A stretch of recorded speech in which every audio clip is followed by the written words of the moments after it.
Muslims believe that Jesus was a very good prophet, and a typical devout Muslim has far more respect for Jesus than a typical American, because a devout Muslim believes that Jesus was born of a virgin, lived a sinless life, and because he was such a good prophet, God would never allow him to die on a cross, so he took him to heaven. But a devout Muslim believes that Jesus is going to return a second time.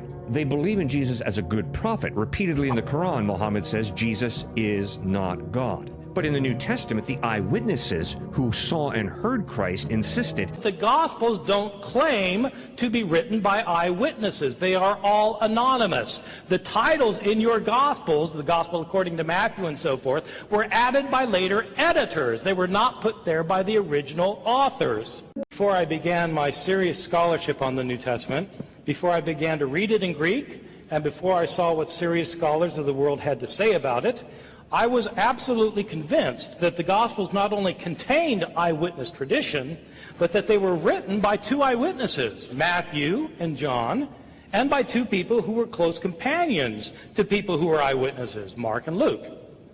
Intense research has a way of changing your mind about things. But I don't want you to think that this is a reason for you not to use your brain.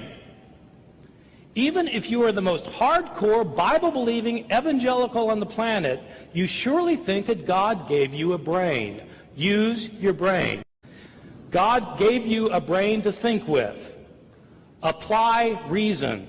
That's why God made you a human being instead of a slug. Don't be afraid of using your intelligence to find out the truth. The truth may not be what you were taught, but if it's true, you should believe it. In the entire first Christian century, Jesus is not mentioned by a single Greek or Roman historian, religion scholar, politician, philosopher, or poet.